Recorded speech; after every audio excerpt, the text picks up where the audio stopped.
there's this really powerful way of bringing consciousness into alignment with matter.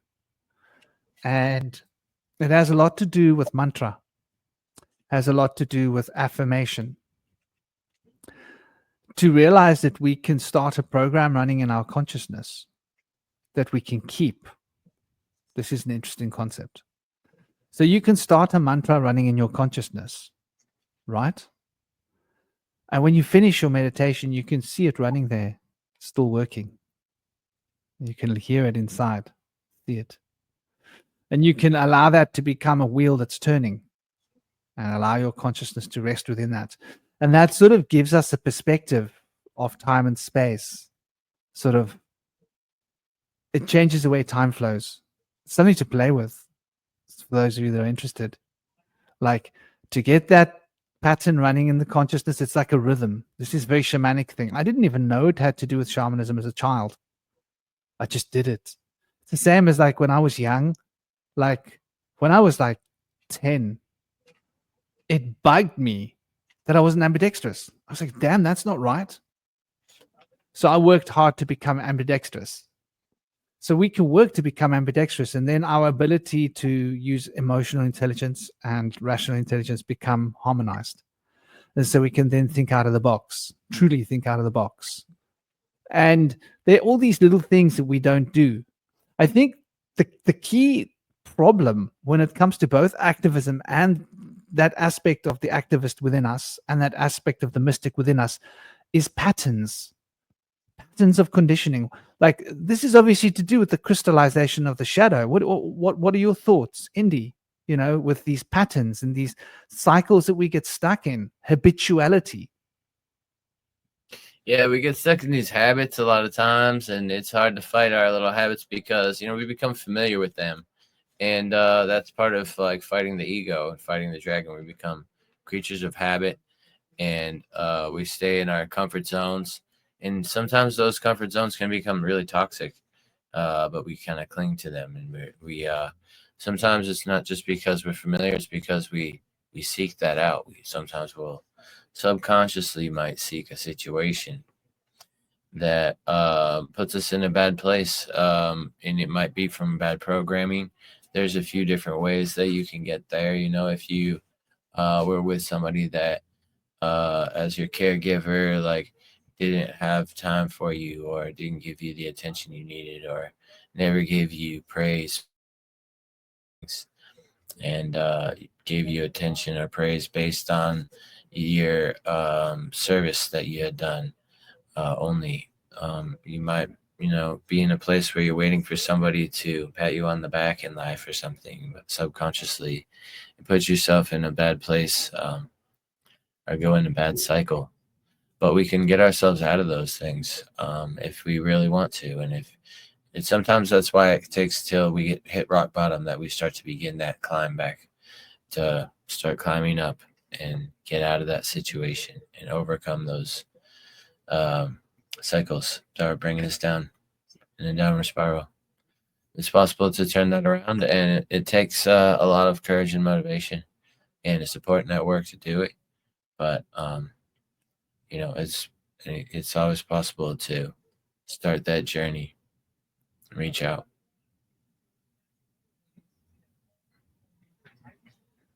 That makes me think about something which is very mystical. And so we're really looking into the mystic arts here. We always seem to come back to the occult. So there's the dweller. We'll hear it mentioned in Hermetics, right? If you come across any Hermetic documents, there's always this dweller. It's in Rosicrucianism, if I recall, it's called, I've seen it referred to as the watcher upon the threshold, or the guardian upon the threshold is probably what it's more commonly known as, or the dweller. And so from a psychological perspective, this is a being which one manifests experiences, which is there to stop us from going further than we can go. And I think that we were talking about the limit of what you call a Zarfex cosmic, right? And I think what you're pointing out here Indy, is these cycles of limitation that keep us trapped in the paradigms of reality that we used to live in, so that we're not able to look outside. We're like those fleas in that little box with a lid on it, and we only can jump so high, and the lid's gone. We didn't look. We don't even look up and go, "Hey, they took the lid away, dude. We used to jump out of here. Why don't we just jump out?" No, but we can't jump out. Well, it's a pattern. And I think that we're all those fleas sometimes that's strapped. I don't know if you guys know about the story, but fleas in a box, if you keep them in a box, apparently they'll forget that they can jump high. And their offspring will have forgotten that they can jump high. So if you get a flea that can jump this high and you put them in a box that high, they won't jump out even when you take the lid off. And their offspring will not jump higher because they will have become conditioned by their limitations. And I think the watcher upon the threshold is an actual being that we meet, which is also an archetypal reflection of our aspect of ourselves. But I think that this watcher upon the threshold walks with us through life. And we see this watcher upon the threshold as the patterns that we become ingrained within. We get ingrained into a particular pattern, ingrained into a particular belief structure, ingrained into a particular box, a mental box, an emotional box, which becomes a living box that we live in, and our reality shrinks. And so David Icke's always going on about this, isn't he? Like, the reality we're in is being sculpted and shrunk, and they're shrinking our reality to the point where a lot of people, they almost manage to convince a lot of people that there's no such thing as afterlife, that all there is this matter. That's all there is. You get born, you live, and then that's it. Lights out, it's finished. There's nothing else. And I mean, from my personal experience, that's not true. And I think from a lot of people's personal experience, that's not true. So, you know, when we speak about they as well, I'm sort of referring to the string pullers behind the editorial press that manipulate. I mean, the education system is so bad, right? Those of you with kids, oh my gosh, just look at the gobble they want our kids to learn. It's almost a headache to have to keep up with it and have to keep going back to mention to our kids, yeah, well, that's what they want you to think. Just bear in mind that that's what they need you to say at certain times to get but understand that that's a very narrow perspective of reality, that there's more. But for now, this is how they want you to think about it, but don't get stuck on thinking about it like that, because there's more. It's very difficult being a parent and trying to help our children to keep a balanced perspective on, one of the things they were taught in school is that all living things need to breathe air. I was, well, that's not true. My son was like, what do you mean? I was like, well, fishes don't breathe air. Fishes breathe water. They remove the oxygen from the water. They're not breathing air, they're breathing water. My boy's eyes went big. I said, think about it. Oxygen's what we need, but we just happen to get the oxygen in the air, but it's also in the water. So oxygen's actually what we need to metabolize, not air.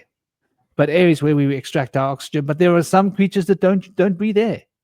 And I started giving him a list. I was like, plants under the sea, octopus, fish, sharks. I mean, come on, there's a multitude. There are more creatures on Earth that don't breathe air than what do breathe air.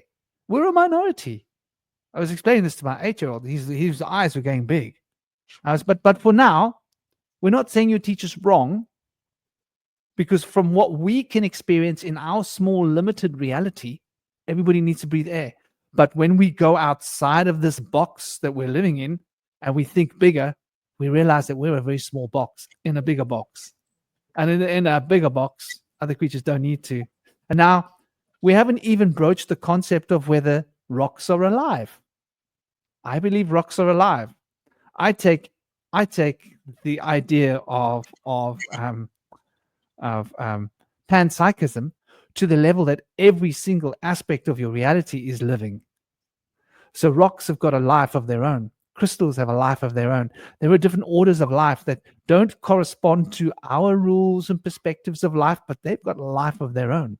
They have memory and intelligence of their own. It might not be operating in the way that ours operates, but they maintain gravity, they maintain pressure, there's some kind of memory operating through everything that we can experience. So when we start to really broaden our perspective, we start going, well, maybe it's not that simple. Maybe it's not black and white.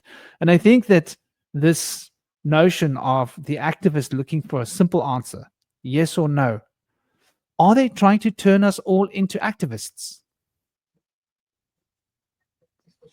If you think about it, when you're talking about people who, if you're talking about the type of person who actually wants to indoctrinate someone and wants to control someone, it's usually an activist. Because if you think about all these people who they have some kind of like political agenda, some kind of agenda, they basically, the reason they feel justified in indoctrinating our children is because they think they're indoctrinating them towards something good and beneficial, because they have some kind of ideal that not only do they want to force it into the world, they want to force it into people's minds and into people's perception. And they're so convinced that they're right and that their worldview is the absolute truth that they feel justified in using coercion, manipulation, because in their mind they think, it's okay to manipulate these kids into believing this because this is the truth, and this is a truth that's going to save the world, save humanity. So I'm justified in my actions. But to me, that's never justified. We should always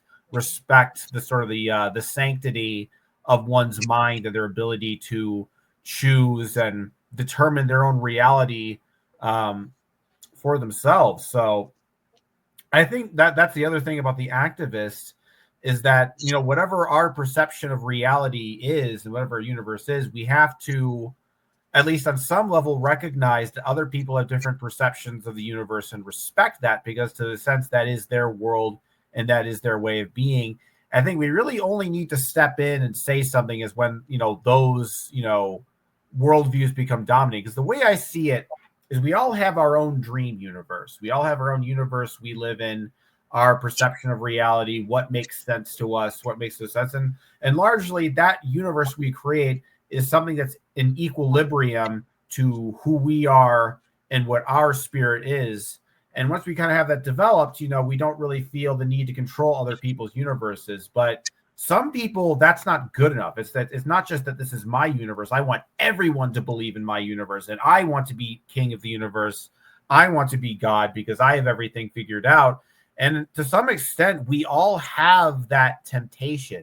When I think about like the whole idea of Satan, the Bible, and like what he tempts us with, I think that temptation is the kind of where you feel justified in using force, fear, intimidation, manipulation, and coercion to force your dream onto the world, and then that just becomes a nightmare. Maybe that's just something that came to me. Maybe that's kind of what a nightmare is a dream you force onto the universe against its will.